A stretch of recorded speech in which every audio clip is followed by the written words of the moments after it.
Welcome to the Wish I'd Known Then podcast, where we focus on how authors found success, looking at strategies that have taken them to the top of the bestseller charts, as well as what they've learned from their mistakes.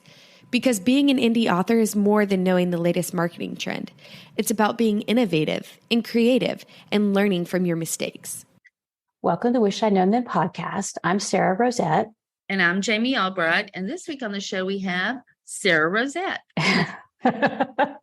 Well, we are going to talk about direct sales. And I'm going to interview her because I know nothing about direct sales. We are going to talk about it. It's not going to be much of an interview, but I won't be contributing to the conversation. I'll just have questions. But you always have good questions when we do this stuff. So, yeah. And you've been listening to all these podcasts we've been doing with people about direct sales. So I have. So you do know a lot about it. And having a little FOMO, but... Yeah. So, but this week we don't have any new supporters because we're kind of recording this early, but we do have our industry sponsor, BookVault. And so they are amazing and wonderful. And this week they are launching a Wix integration to go with their Shopify, WooCommerce, and Payhip integration. Yeah, that's cool. That's cool. Yeah. Gosh, it'll make things so much easier.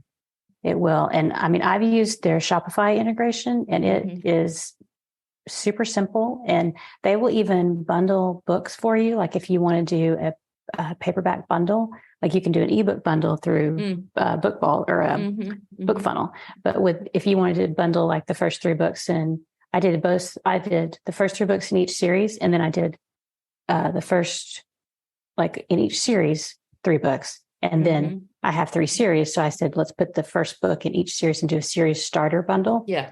And you can do that, and they'll bundle it up for you. They send you an ISBN, and you just add it in, and then they send it off. And I've had some people order it. And so, yeah, it's very exciting. That's great. That's great. Yeah. They're just, like I said last time, I mean, they're just really listening to customers, and they try to make things as easy as possible. And we just appreciate their support so much. Thank you.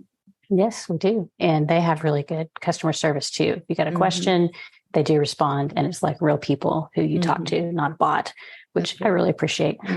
So. Yeah, I know. So if you're interested, you can go to wishidknownthemforwriters.com/BookVault.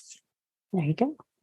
All right. So I don't have much news this week personally because we're recording this early. Do you have anything extra special going on? No. I got nothing, y'all. Okay. Yeah, me too. Except, again, I keep getting reprimanded by people for not mentioning my consulting. I do offer consulting for authors. If you just kind of are stuck and don't know what to do next, if you're struggling to see the big picture, if you've been doing this for a while and things are not going the way you want, I can help. I offer a 1-hour consulting call. I'm available to bounce ideas off of. And then if you need a follow-up call, I offer that. I mean, that's part of the package. And I give podcast listeners a $25 discount. So there you go. Yep. And where can they find you? At jamiealbright.com/consulting. Perfect. Yeah. Awesome. And it's Jamie, Jami. So a lot of people put the E on there, and, I mean, I think if you put Jamie Albright in, it comes up, but you'll find it eventually. If you go to her website, you'll find it. Yeah. So, well, that's true. Yeah. So that's good. So the only thing I've got going on to talk about really is I discovered that the Quickcast is now out as a podcast. So if you listen, I know, I didn't know, and it's been out for a couple of weeks. So if you go to your podcast app and just search for either Becca Sign or the Quickcast, it'll come up. And I've been listening to, I'm just not a YouTube listener to podcast. I just listen on my app. Yeah. So yeah, I'm super excited to get to listen to that. So, all right. So that's like all I got this week because we're recording early. So let's dive into direct sales. Let's dive in. Yeah. Okay. So the 5 types of direct sales and how to pick the right one for you is what we have titled this. So Sarah, the first one is just having a buy button on your website, right?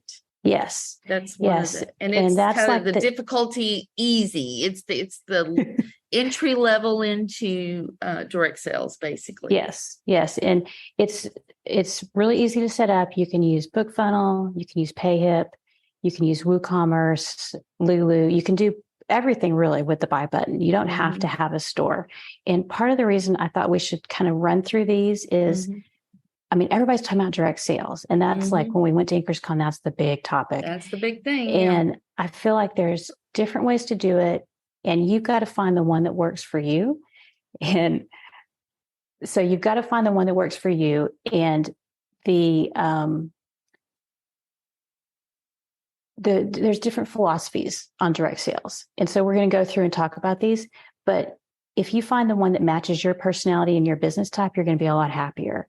And I, of course, am a learner. And so I've had to try all of these.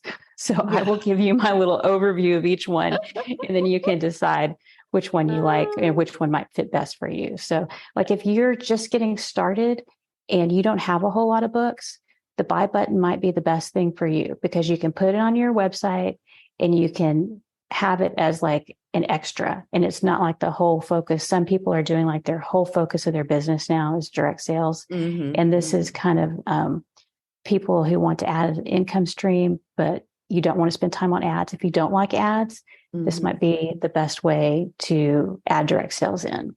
Yeah. And the recommended resource for that is Bookfunnel Integration Guide. And the most recent podcast was podcast 170 with Jamie Davis. This is what he's doing. So yes, and he uses WooCommerce on his site, and he's a good person to go. Just if you're interested in just doing something on your website, adding that in, then you could go take a look at his website, listen to that podcast, and really all you need to, if you go to Bookfunnel and their integration guide, it lists out everything they integrate with, and you're always going to want to use Bookfunnel because like they're listed on every one of these because everybody uses them. So they have integrations that you need. And really that's all you have to do is just follow that, how to set that up. And then if you want to add print books, you can do that using the Lulu app. And, so that's like the easiest. That's the easy way to get started.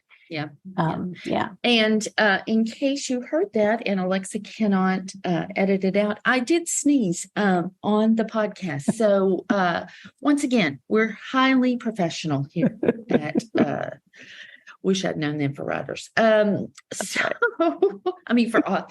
writers. And authors too. How long have we been doing this? All right, let's move on. Oh, gosh. So let's go to the landing page now. Now, this is a little more, this is kind of medium difficulty, correct? Yes. Yeah, it's a little more involved. You're probably going to want some extra software. You can set it up like if you're savvy enough to create a page, or you have the ability on your website to create a page like with no other links, like no menu bar, you could do it yourself. But you're going to need Bookfunnel at least to deliver your ebooks and your audiobooks. And then you can use something like Thrive Pages or Lead Pages, ThriveCart, and then you can integrate those with BookVault and Lulu and do ebooks, audiobooks, and print books.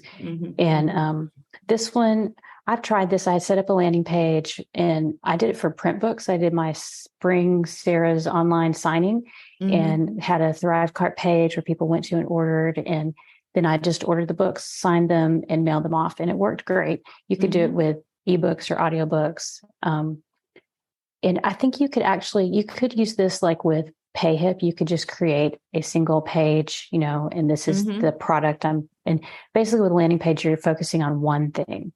And I think it's good for authors who have either a few products and don't want to create a store, because there's like a lot of creating a store is kind of a long on-ramp. But so like if you don't want to create a store, maybe you have a huge backlist and you don't want to put all those on, you want to just focus on, this is my best-selling series, I'm going to focus on this. You can do that with just a landing page.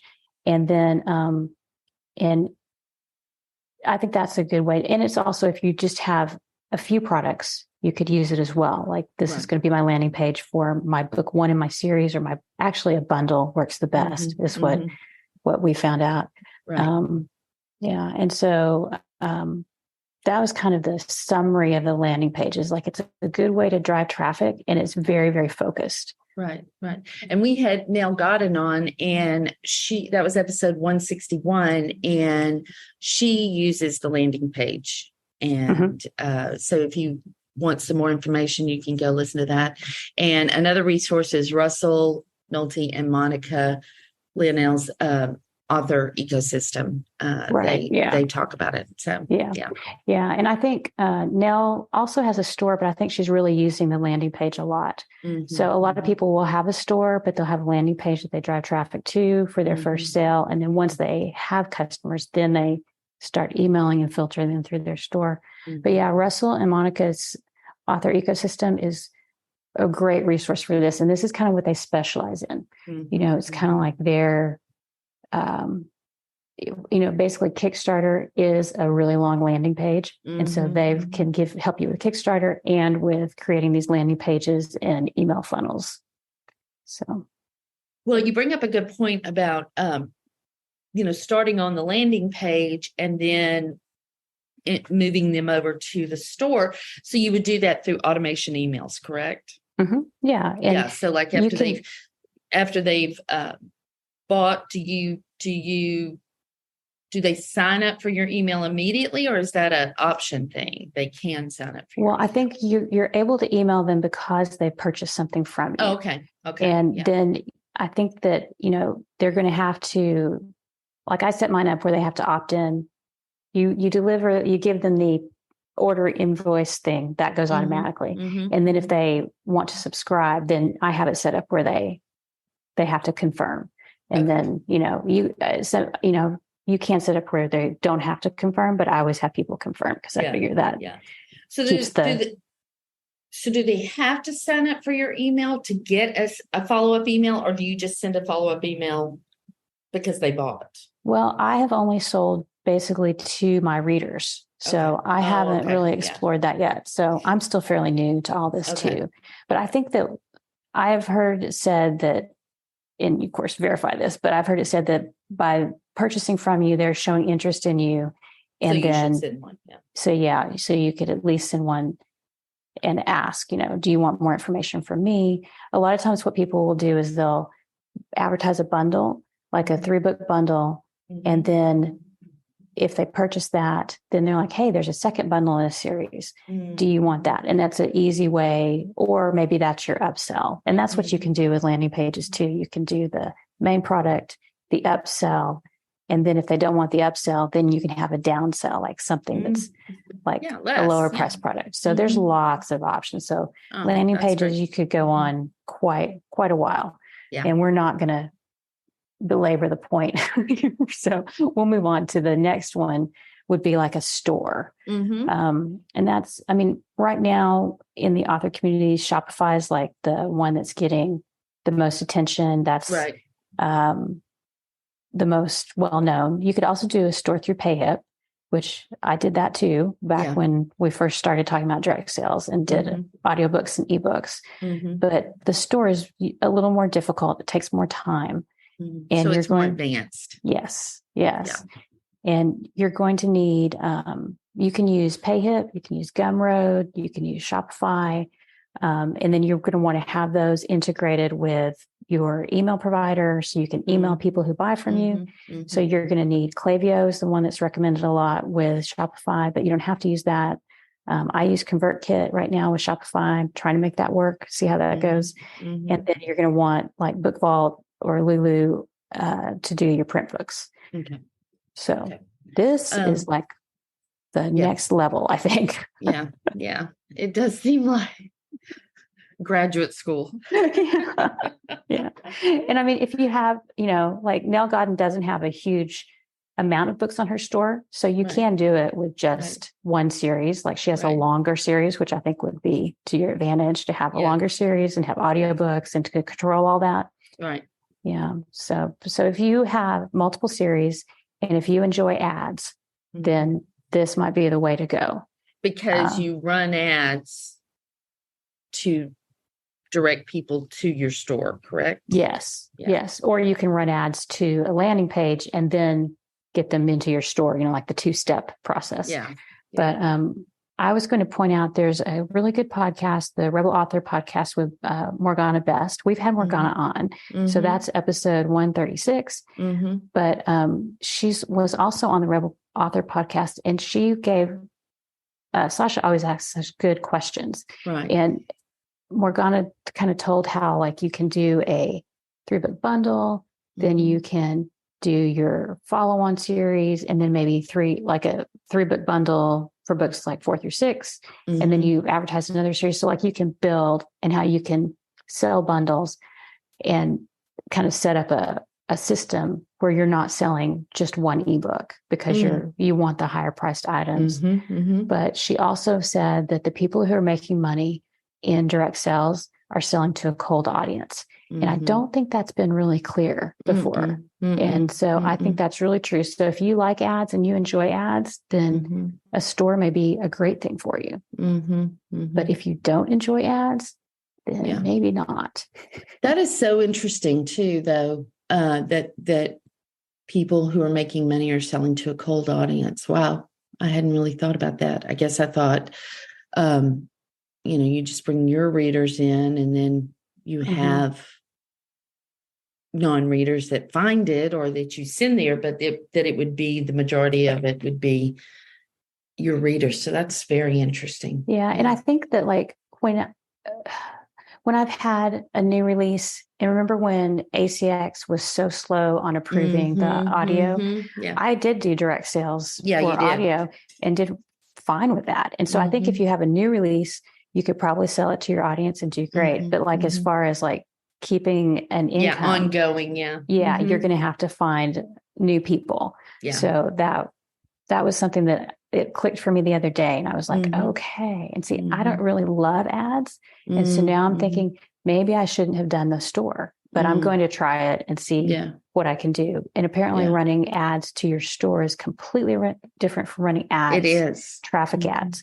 So I'm going to try that out and see. more effective, because you can use your pixel and you can get more information. I mean, you can get more information, and they were talking about that at InkersCon and stuff. So, but we had Morgana, as you mentioned, that's episode 136 for us. And we also had Rachel Hanna recently. That's episode 172. And then the creative pen interview with Katie Cross is really good too. If you guys are interested in kind of digging in a little deeper. Yeah. Go ahead. Well, I was just going to say, the recommended resources we have is Morgana Best's Stop Making Others Rich book and Author Selling Direct. And that's a course. Yeah. So, and I've done her course, and it is excellent. So I would say if you want to do a store, do her course, because there's lots of people doing courses on Shopify, but she knows all the little details about getting related to books. And it's she has all the information on how to do the sales tax and apps that you'll need. And so I would just say, save yourself some time and take the course. Well, let's stop here for just a second and talk about sales tax, because I think that is the biggest thing. When I hear people talk about direct sales or why they're not doing direct sales, it's because they're worried about the sales tax aspect of selling direct. So explain that to us, how it works when you have when you're using WooCommerce and all of these other things. Okay, well, that is a good point. I'm glad you brought that up, because there are certain things that will collect the sales tax for you, and there are certain things that won't. So Payhip handles the sales tax for you. You don't have to worry about that. That's why that's a good, easy start. ThriveCart will collect sales tax for you. You just have to set all the settings, and Shopify will collect the sales tax for you. Okay. But then you have to remit it. There are apps that will collect and remit. And I think TaxJar has something like that. So like there are things that will do it for you automatically, but you just need to, this isn't legal or accounting advice, but just find a CPA. Y'all know us. Find a CPA. Yeah. Don't take any math related advice. So yeah. No math related advice from us, but find a CPA in your area and find out what you have to do. Because for me, I have to collect sales tax in Texas. And, I've been doing not a ton of direct sales, but I am seeing some sales coming in through my store, and I'm mentioning it in my emails that go out and sending a link to a specific product and stuff, trying to get people interested in. I've had some purchases and none of them have been in Texas yet, which I think is hilarious. That's where I live. And so it's like, okay, that's odd. So basically I haven't had to do anything, but you can set up, these apps to help you. You don't have to do it all. I would say I'm using the EAS app through Shopify. And that was one reason. That was another reason I thought I'm just going to set up the store, because I'm high compliance and it worries me to know that I might be not doing some form that needs to be filed somewhere. Correct. So I was like, I'll just do that. They handle the sales tax in the EU and they help with VAT for the UK. Although I've learned you only have to pay VAT on audiobooks when you sell those in the UK. So like every place is different. So you just have to figure out what you need to do. And basically I've discovered that your CPA can help you with like your state and local taxes. And then I'm using the EAS app for the EU for the international stuff, because that's the most complex. And I'm not selling everywhere. I just have limited it right now to the US, Canada, UK, EU, and Australia. And you can do that. You can like Rachel Hanna, she just sells in the US. Yeah, she does. A lot of people are just starting very simple, like here, this is what I have. And even though I have that app, I've not sold any in the EU or the UK yet. Right. But we'll see, like when I have a new release, maybe that will change. Okay. So, all right. Well, that's good. That because of course that's what held me back for a long time. It is. I remember you saying that. Yeah. It's like every guest we had on, I was like, what do you do about sales tax? How do you not go to jail? Yeah. Sarah wouldn't do well in jail, y'all. She just wouldn't. I'm telling you, there's some people that would do okay in jail. I might. Not me. Sarah would not. No. Jamie's a survivor. She'd do fine. Oh my gosh. Okay, so let's get back to our list. So we've done the buy button, we've done landing pages in a store. And then these last two are a little bit different, but they are direct sales. And the next to last one is Kickstarter. Yeah. And that one, even though it's on a platform that like you don't control the platform, but you do take the payments yourself. You're paid through, you have to set up a Stripe account and they pay you through Stripe. Right. And you are able to refund people. So like if somebody, and I think that's kind of like the direct sales, you're handling the transaction yourself. Yeah. Even if it's through Kickstarter, is like the platform. So this one I would say is medium to difficult, because you can make it as simple or as complex as you want your campaign. Right. But it is a learning curve. Yeah. And there's steps. I mean, it's not like you just throw it up. I mean, there are things to do it well. There are things you should do. Yeah. Right. And so you're going to need BookVault or Bookfunnel to deliver ebooks, and then BookVault or Ingram or Lulu to deliver print books if you do that. And then you can use BackerKit afterwards, like after your campaign is over, you can use this platform called BackerKit that you can actually make more money, because it allows you to say, oh, well, this was what you purchased. Do you also want to add on these whatever? And people can, but there is a charge for that. So most of the time, I mean, last time I used it just to see how it went, and I covered the cost of BackerKit and made a little bit more. Oh, okay. So, and it's kind of nice because if people are like, oh, I really wanted to get X, but I didn't do it, but now I want it, then you can do that. So, okay, great. Yeah. Great. So it's best for authors who want to sell to their own audience, plus gain new readers using the Kickstarter algorithm, authors who don't enjoy ads. So, so I would say if you fit, like if you have a good engaged audience and they're interested in buying from you specifically, then Kickstarter can be really good. And you don't have to do ads for it. Some people in other, like I know, like the game board people and the different types of Kickstarters do run ads to their Kickstarter, but I don't think many authors are. I think it's mostly your audience. And then if it goes well, it's kind of like you get that algorithm starts recommending you. So you're a little dependent on that. But basically, it's a good way to do direct sales. And it's a good way to get started with it to see if your audience is interested in buying from you. So we had Russell and Monica on in episode 105, and they talked all about Kickstarter.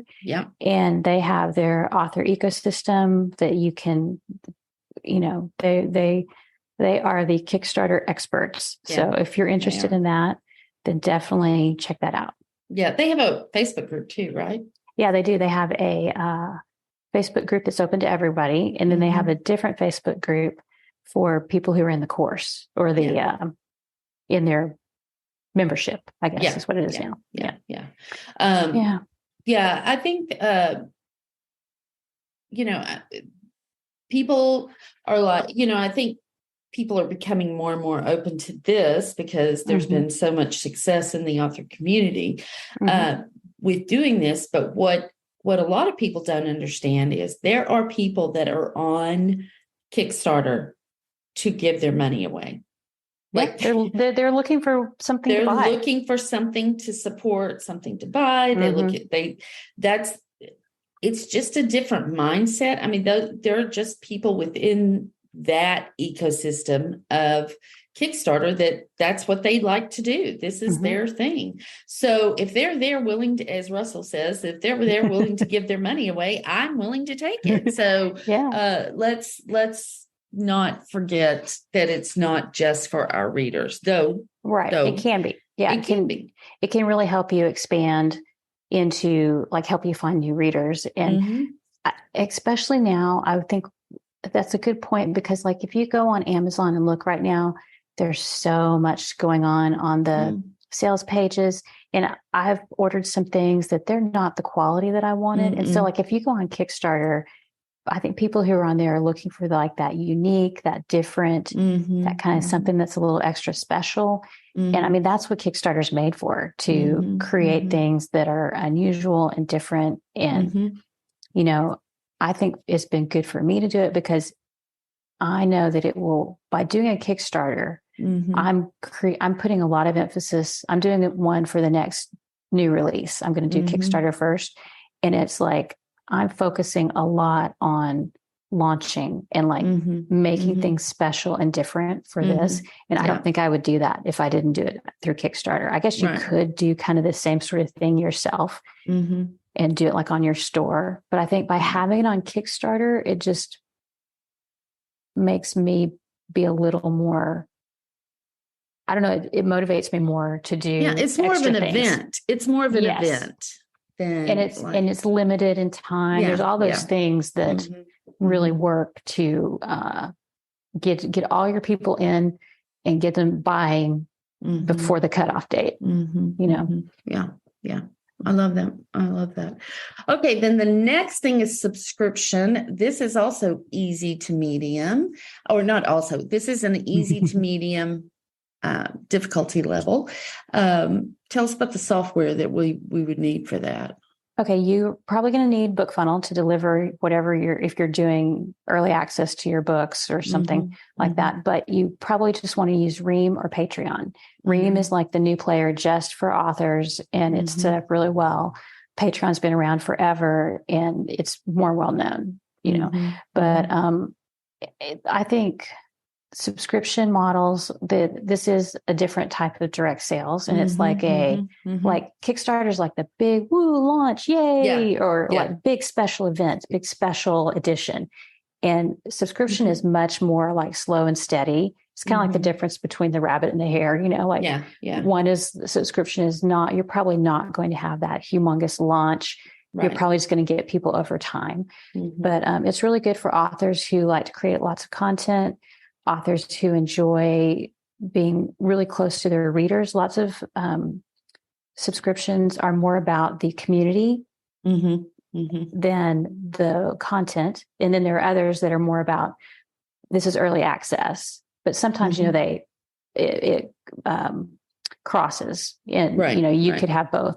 And I think it's really good for authors who have like high discipline, and because consistency is huge. If you're doing early access and you're releasing a chapter every week or every couple of days, some people do, then, you really need to have that consistency and discipline. And if you do have that, I think it'd be easier. And if you're super prolific and if you write books and release books quickly, that could be a really good fit for you. Yeah. Yeah. I have very little to say on this because, it sounds great. I love the idea. Great. I love it. I admire people who do it, but that's probably not me. So, but we did have a couple of podcasts about this. One with Amelia Rose and Michael Evans on Ream. They're the creators of Ream, and that was episode 159. And then one just with Amelia Rose on subscriptions, and that's episode 134. And I would say Amelia's episode is more the meat and bones of how she does her subscriptions. Yeah. So, and she's super successful. Oh my gosh. And so smart. Dang. And she's so young, y'all. Yeah. She's young and cute. And, she's just got it all together. She does. And I try not to hate her, but no, she's so sweet. You can't hate her. Yeah, you can't hate her. You can't. But anyway, those are great resources.